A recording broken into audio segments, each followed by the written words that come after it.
We're gonna find a spot to camp. It looks like something out of Micronesia. It's incredible. It tastes pretty good actually. It's like the Garden of Eden. Wow. Did you see that? There is a message in a bottle. Whoa! How cool is that? I've literally traveled 1,000 miles. Oh yes! Look at the size of it!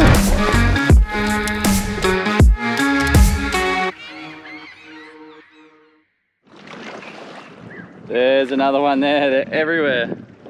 Welcome back to another episode, getting back to basics. This is from a place we've literally just found and named Turtle Lagoon. There's these guys everywhere. They're a green turtle. This time of the year they're coming up to lay on the islands, but this place here, it's like a maze of mangroves that's created these tiny little islands. It looks like something out of Micronesia. It's incredible. With crystal clear water through a mangrove system, it's just so rare to find here in Oz. Yeah, this little sheltered area is just like a haven of marine life with turtles, stingrays, crocodiles, sharks. It's really, really cool. So I'm gonna put the drone up and show you what it looks like from up top. The idea is we're gonna find a spot to camp just around here somewhere, set up camp, and we'll go from there. Hope you enjoy the episode. Very cool, there's turtles all through the shallows here. It's like a mangrove system, but crystal clear water. Yeah.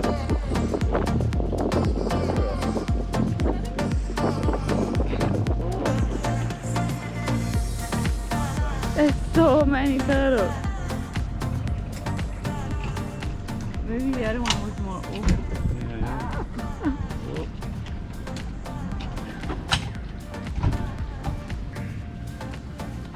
Holy, what a time. As we're trying to sneak up through this mangrove. I'm exploded.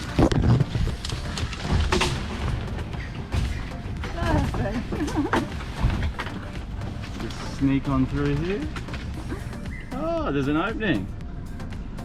Looks like we're going to be sharing the island with turtles and crocodiles.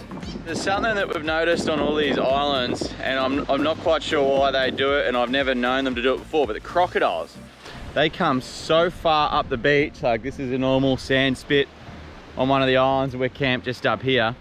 But the crocodiles come so far up, and they actually get right up under the trees. And I'm like, well, there's no nesting birds there for them to eat. The turtle eggs aren't hatching yet, so there's nothing there that I can see for them to eat. What's the point? Why are they getting right up under the trees? I'll show you these rock tracks. Every day goes up, right under the trees. See in there? As he gets right up under the tree line. And he sits up under there, or he keeps actually going further. I'll follow him up.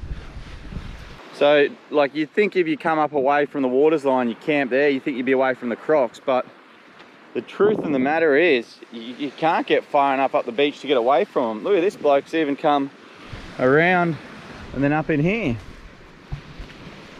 You can see up in the trees, there's some Torres Strait pigeons, but they stay too high, they're right up there. So this is where the crocs come. So they come and sit in this kind of area. One theory was that they'd come right high up and sit on the sand that's been heated all day, so to stay warm during the night time, but it doesn't make sense when they sit in the shade, does it? So I don't know, really don't know. All right, this is incredibly exciting. As soon as we arrive at a new island, first thing we do is generally have a little walk, do a bit of beach combing. Straight away we found a couple of nautilus shells, but did you see that? There is a message in a bottle. We've never found one, we've heard rumors of them, obviously seen them on movies, but it looks blank. No, it looks like, yeah, anyway, go for it, Fran. Do the honors. How do you get it out? Someone's frozen. Oh no. You wonder whether the ink has maybe faded in the savage sunlight.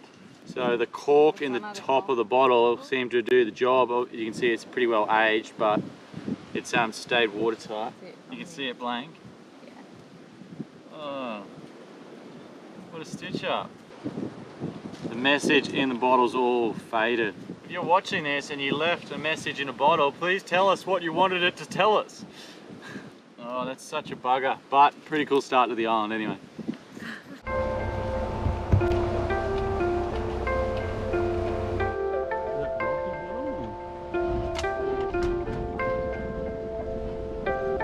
Alright, we're just doing a bit of a scoping mission. Tomorrow we've got a big walk planned, like a massive walk up this creek that turns into something pretty special at the top. But the idea of today, we've come up on the high tide, checking it all out. I think this is about as far as we're going to get tomorrow, and then we'll start the walk.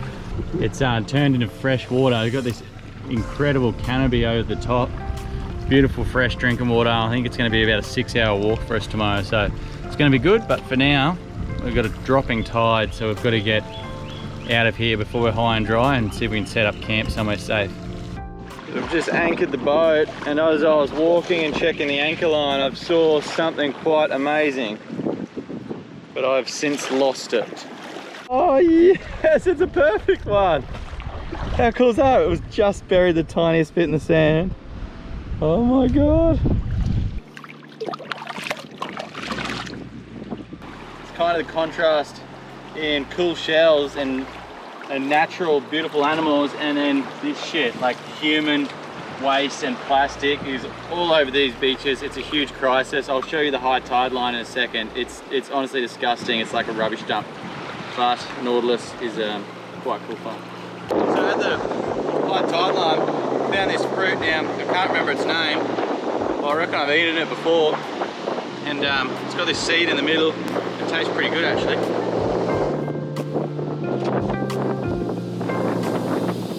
Yeah, we've found a tree. This is them. Look at those right ones there. I've eaten these in New Guinea when I was a kid, so that's like maybe 20 years ago.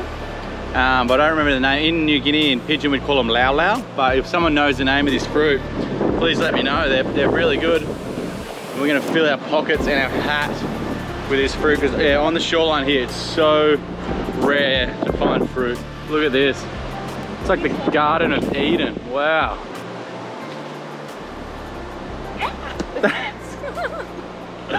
Beware of green ants. G'day Australia. Our country is currently under a massive crisis. It's a crisis that we're not doing anything about.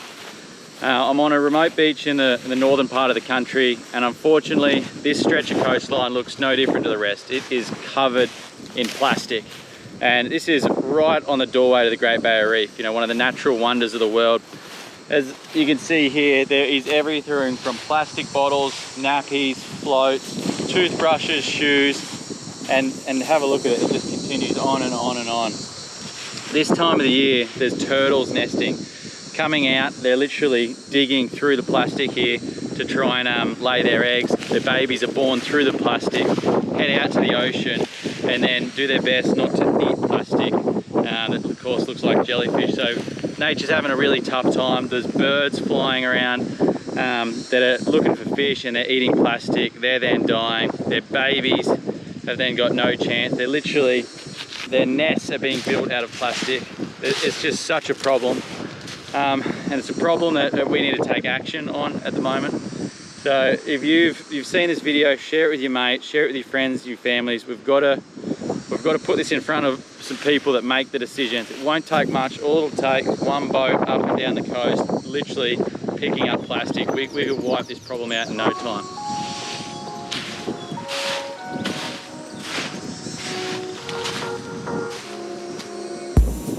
Look at this.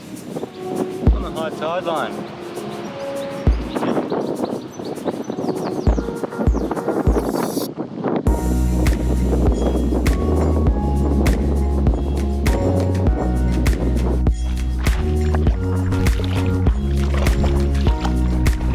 Oh, look at him go. That's awesome. Got that lure, didn't he? Oh. Did something just bite him on the way in? Yeah, something's just hit him on the way in, like a crocodile. See that? Oh my god. Oh! You can see he's sitting there. Oh, sorry mate, I'll let you go. You better swim quick, mate. Whoa! Oh, how cool is that? Just at the mouth of this little creek here, and the water is so crystal clear, like you can see everything. We saw this guy actually come in, chase him a lure, and then had a big boof but missed it, and I was like, oh, that's a barra. We saw him lob the popper right in front of his nose and just twitched it, and he just come up and engulfed it. So cool. Sight fishing for these fish is just absolutely incredible. Oh man, I was happy to see this barramundi come in on the beach. Like, obviously we're relying on the ocean to catch our sources of protein every day, but yesterday we prioritised other things. We were kind of sightseeing all day and didn't actually catch anything, so we went veggie for the night and all lunch today, and yeah, I was starting to question my hunting ability, but we're back in the good books with barramundi for dinner. Fish on, fish on. Big diddy. Oh, it's a big jack! Holy moly, it's a big jack. Yes, what a fish. This is so wild. So behind me here, there's this little freshwater system that's maybe 500 meters away from the ocean. And I've come here and first cast picked up a beautiful mangrove jack. It's all enclosed. There's bait fish everywhere, mullet. There's a croc slide right next to me here, just on the bank here. I'm going to show you something really cool. That croc that he's come off the bank there, he's walked, I've followed his tracks, that's how I got here. He's walked about 500 meters. So I saw his tracks on the beach and I was like, where's this croc headed? Followed it, and found this secret little fishing hole full of mangrove jack. That is epic. I'm actually going to bring this jack home with us to eat. They're such good eating. And tomorrow we've got a big walk ahead of us. So we're going to cook up a heap of feed tonight. That'll get us through tonight and lunch tomorrow. Thank you, Mr. Crocodile. That's where that croc was sitting on the bank there when I came over. You can see his claw marks and he just slid back into the water. Yeah, it's a hell of a walk because I just saw it and I was like, I wonder where this guy's gone. Like he's gone all the way up over the sand dunes. This is him here. See his track. But then, yeah, the walk paid off. Took me to a little freshwater lake and a mangrove jack. How cool is that? I have heard stories from like mates that are chopper pilots and stuff that they've just seen them in the middle of absolutely nowhere, just hiking through like the scrub country or the grass or sandy outback. It's so strange how far they go.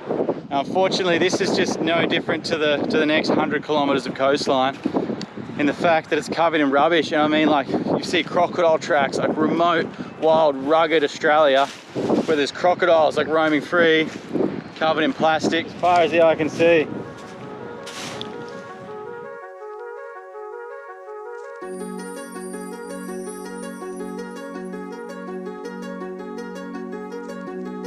What's cooking? Good looking? What have you got? Fish and chips. Mangrove Jack with olive. Oh yeah? Wow, looks amazing.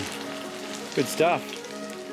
So that's the kitchen, then we come out the front door to hopefully catch the last of the sunset. Yeah, how's that? Sunset down the river. Awesome. Oh man, it's been such a good day. I hope you guys have enjoyed it as well. It was a really good little win there to catch dinner again. I mean, yesterday we went hungry.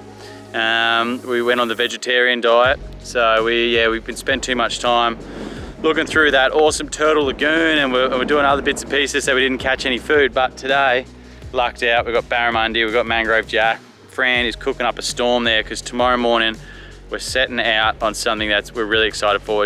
It's going to be an incredible day. If it all goes to plan, shit could well and truly hit the fan. But we're walking up here for, we reckon, about 6 hours, hoping to get to a pretty special spot. So guys, if you like adventure, if you like getting back to basics, tomorrow or next episode for you guys is going to be a pretty special day. Subscribe to the channel. We'll see you bright and early in the morning. We're heading that way. Phew.